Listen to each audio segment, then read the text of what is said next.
What up? It's your boy Will Nichols, and this is the Scorpio Rising forecast for the Scorpio New Moon. This is a very, very powerful new moon for you Scorpio Risings. And make sure you click the like button, make sure you subscribe, and make sure you leave a comment below letting me know how you enjoyed the video if you're Scorpio Rising. And let's talk about the power of this new moon. So, first of all, we have the new moon in your first house. We also have Mercury in your first house. We have the Sun, the Moon, and Juno all in the first house. And then if you have any placements, any natal placements in the first house on top of your Ascendant, then this is going to be a loaded house during this new moon. All right, so new moon in the first house is, again, as I've consistently talked about with the Scorpio new moon, it's a rebirthing process. It is a consistent rebirthing process. So for Scorpio risings, it's a rebirthing of your identity. It's a rebirthing of who you are.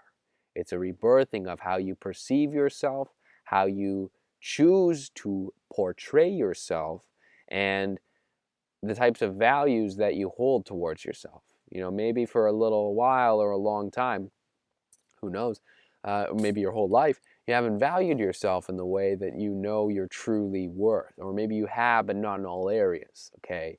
This new moon is really rebirthing the way in which you perceive your identity and the way in which you operate as a beautiful Scorpio rising. Okay, so new moon in the first house is really, really inspiring you to take a look at how you've been portraying yourself, how you've been valuing yourself. Okay, there's a great quote by Yogi Bhajan, and he says, you know, how you choose to value yourself is how everyone will choose to value you. So if you are valuing yourself down here, right, when you're truly, your true value is up here, well, you're going to feel shitty. You're going to feel probably like you're lacking purpose, probably like you're not, you know, you're not doing what you're supposed to be doing. That never feels good. You know, it never feels good when we're doing the things that we're not supposed to be doing, and when we're not doing things that we're supposed to be doing.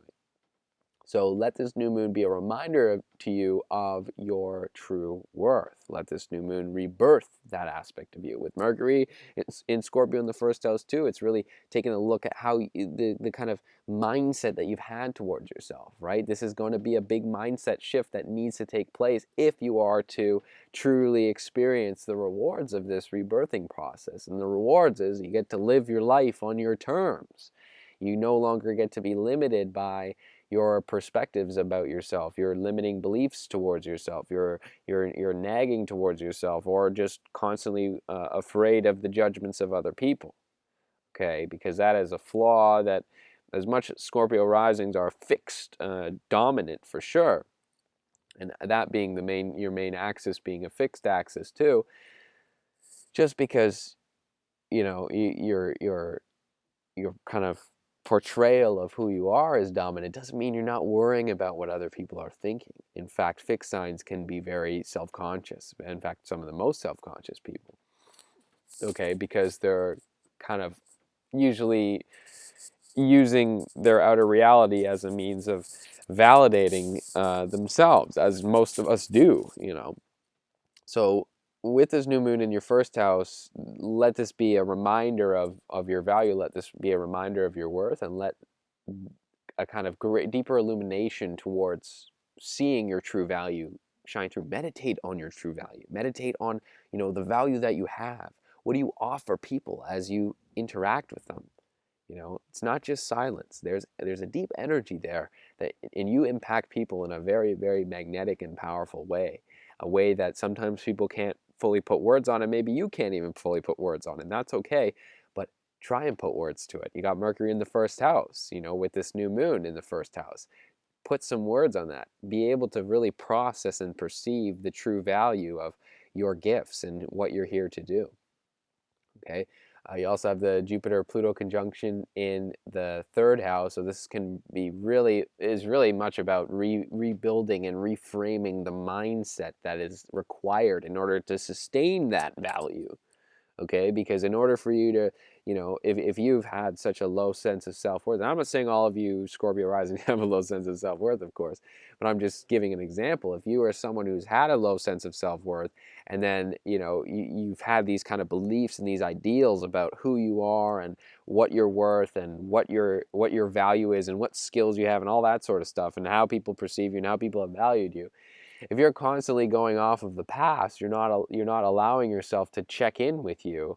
Like, when's the last time you checked in with yourself and said, hey, is the way in which I perceive my value supporting where I want to be going, or is it preventing me from where I want to be going?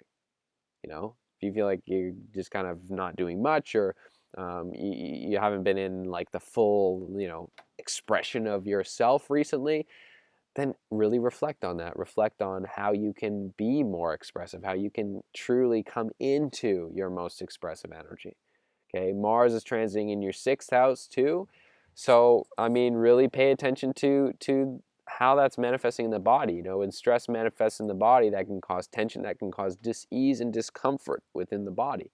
So you want to be mindful of that. And as Mars goes direct in the 6th house, I mean, this is a good placement for really learning how to build up your physical strength, which can really help you in the support of both your own self-image and also your perceived sense of self-value. So utilize this time wisely to really take care of both the body and your self-image, because the way in which you perceive yourself, as I stated in that quote by Yogi Bhajan before, the way in which you value yourself is the way in which others value you. Okay, you determine your worth. No one else determines what you're worth. And people will only give you what you believe that you're worth. So if you believe I'm down here when you're truly up here, then people will just give you this, the bare minimum. Okay, but if you want more out of life, if you want to be really serving people, if you want to really show up in the highest capacity that you can, if you want to shine like the bright light that you were born to be at with the Leo midheaven or Leo 10th house, then it's time for you to really stop limiting the value that you put on yourself. You are invaluable and you are an incredible manifestation of the divine. And it's very, very important that you use this time, you use this full moon or this new moon time to really bring forth a new sense of who you are. Really build on that foundation. Even if you already have it, if you've been doing a lot of work on your self-image and doing a lot of work on your self-value, keep building that mountain up, because the stronger you are and the more you value yourself, the more value you're going to receive in the outer world. All right. And again, there's going to be a lot of kind of similarities and themes about breaking free from the mindsets towards how you've been limiting the value on yourself. And this is a real breaking point for you. So it can be a breakdown or it can be a breakthrough. That is up to you, but it's about what you do with this energy. Okay, because we also have that Jupiter Pluto conjunction in your 3rd house squaring off with Venus in your 12th. This is really going to take a hard look at how you have been valuing yourself and what you deem yourself as worthy of. Maybe you're in a job or you're doing a job that you know is like way, beneath you, but you're doing it anyways because that's what you perceive as, your value. Or maybe you're in a relationship that's no longer, of the highest value to you at this time. There's so many things to contemplate, but it all starts with your self-image. And truly, once you correct that, everything else around you changes and shifts in that way. And I have a deep feeling with this new moon in the 1st house that you've been really anticipating a change and you've been really anticipating a new fresh start. So if you really want to take advantage of that, then you got to do some deep reflection work, and you also have to allow yourself to go through that rebirthing process, which, as I've described previously, can be a very painful process, because there's a lot of things to let go of. There's a lot of beliefs, there's a lot of structures and paradigms towards how you've been perceiving yourself and what you perceive yourself as and who you perceive yourself as, what type of individual, what type of man or woman you see yourself as.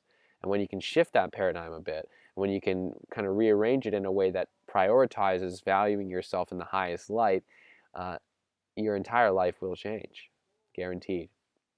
So happy new moon. Make sure you smash the like button and subscribe for future videos. And I wish you all the best during this new moon.